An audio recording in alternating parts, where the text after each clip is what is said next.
Mike Blue here reporting for Film the Police Portland. I'm covering some local Portland politics. So if you're watching my channel for mostly cop watching videos, I would suggest to just turn this off because I'm going to get ranty.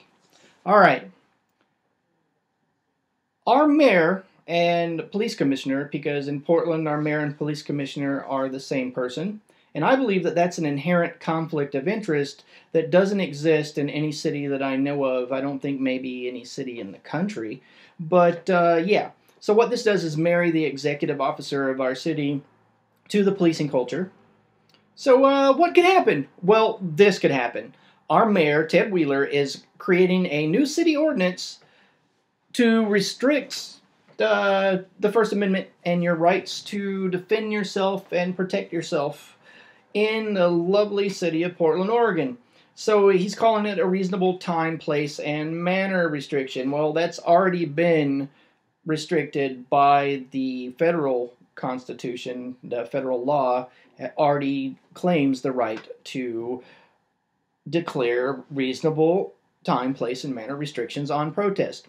One of the things that's going on that the mayor is using as an excuse for this is the last couple years, Patriot Prayer, a right-wing group, along with Proud Boys and a mixed bag of other groups like the Hell Shaken Street Preachers and that guy, I forgot his name, a guy that doesn't show up at the protest anymore. He called himself the hipster Fred Phelps. You know, the kind of people that like to hang out outside of gay clubs and scream obscenities at people and then,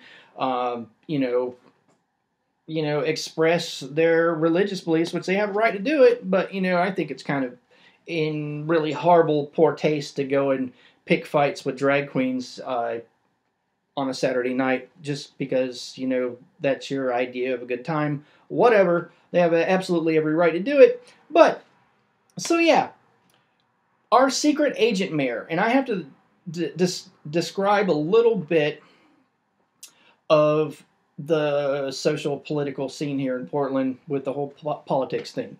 Most cities are members of something called the JTTF, the Joint Terrorism Task Force. Now, the JTTF is a group of basically domestic counterterrorism information gathering group. What they do is the FBI liaises with federal, state, and local law enforcement agencies, and they all pull data together through these information centers called threat fusion centers.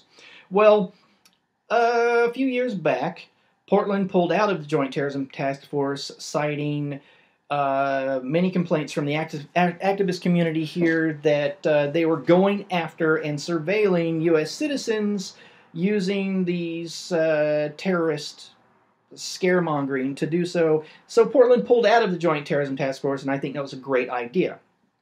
Fast forward to, I believe, 2008, there was a false flag event, and the reason why I call it a false flag event is because there's lots of documentation to prove that. According to the own sworn affidavit of probable cause for the arrest of one Mohammed Osmoon Mohammed, the Christmas tree bomber. You can Google that and read all about it. But check this out. The FBI contacted this 18-year-old kid by the name of Mohammed Osmoon Mohammed and found him online and made friends with him. And they had agents posing as Islamic radicals and fostered this kid for a year. They paid his bills. They paid his light bills and electric bills and things like that. Incidentally, according to the USA Patriot Act, that's illegal. You cannot provide material support to a terrorist.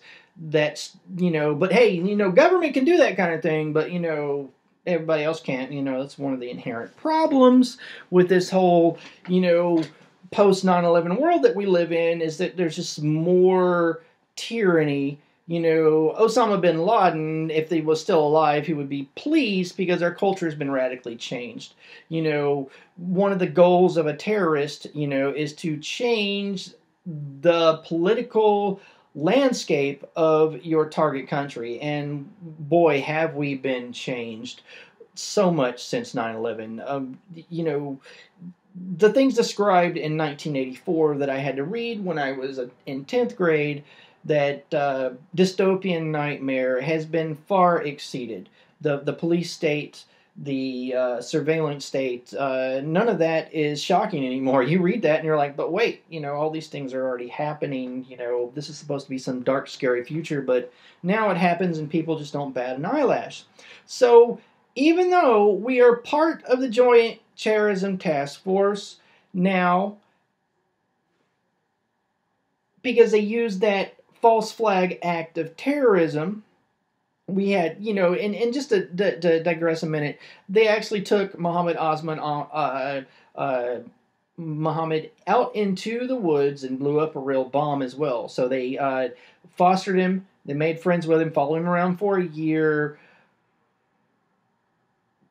provided material support in the form of paying his bills, and they put a real bomb in the hands of a terrorist suspect. So, the FBI is actually giving bombs to terrorists in Oregon. That's not, no one else has done that as far as I can research except the FBI. So, yeah, they also, the false flag act in question that I'm talking about was they claimed that he could have somehow blown up the Christmas tree lighting ceremony in Portland in 2008, I believe. Now, the FBI provided a agent to drive the truck with a fake bomb in it, the fake bomb, and a cell phone with an alleged detonator in it, and they stuck it in the kid's hand, and they said, well, if you want to, commit your terrorist act, just press the little button, and they jumped on him. Now, even with all that documentation of the fact that this was a massive setup, this kid was entrapped, he was convicted of a, conspiracy to commit terrorist acts. The greatest, most, egregious, F you to anybody who has any kind of logical reasoning skills is this. The crux of the prosecution, the one conversation that they used to convict this kid was that the FBI claims that they were recording a phone conversation with an agent that Muhammad had with multiple recording devices. That means at least 3, because, 2 is 2 and multiple is 3, so it could have been 4, who knows. But multiple recording devices failed to record the conversation where this person, this Muhammad person, this scary terrorist guy, said he wanted to be operational. They asked him, a series of questions. How do you want to serve the cause of Islam? Could you, you want to go and train people in other countries, or would you like to go to other countries and, help build mosques, or would you like to participate in charities, or Muhammad, would you like to be operational and be a scary terrorist? They claim that the multiple recording devices failed at the same time. So yeah, you can find all this stuff on the interweb. I'll look for some of the old links and I'll put it beneath this video. But yeah, so Mayor Wheeler, with this huge amount of data collection, with this, you have like 2 or 3 officers that are permanently in charge with liaising with the Threat Fusion Center. You have all this police state apparatus. You have this huge militarized police force. You have RRT squad, and you have mutual aid agreements where you can get cops from Clackamas and everywhere else. Instead of enforcing the existing laws and charging these people with riots, you're going to jump up and down on the Constitution of the Oregon Constitution, and the federal Constitution, our Fourth Amendment right not to be seized at a protest and have our property looked through, and our right to defend ourselves, because you want to restrict weapon carrying. And personally, I think you need to stay out of my pockets, Mr. Wheeler.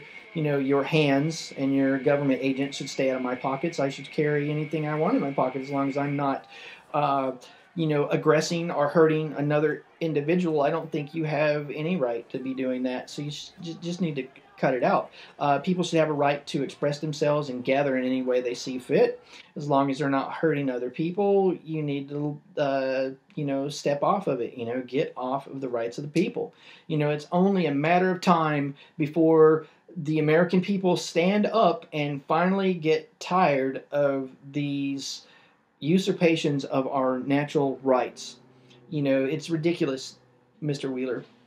So, in the spirit of free speech, I'm trying to think of a more reasonable use of your time, Mr. Wheeler. I think you should, instead of, jumping up and down on my state and federal constitution and, basically being a tyrannical bastard, I think you need to go and find yourself an organic grocery store, buy yourself the largest pineapple you can find, the biggest, most jumbo pineapple, a good, foot-long pineapple. Pick it up, turn it around, and slowly jam it into the back recesses of your own asshole. Thanks for watching, people.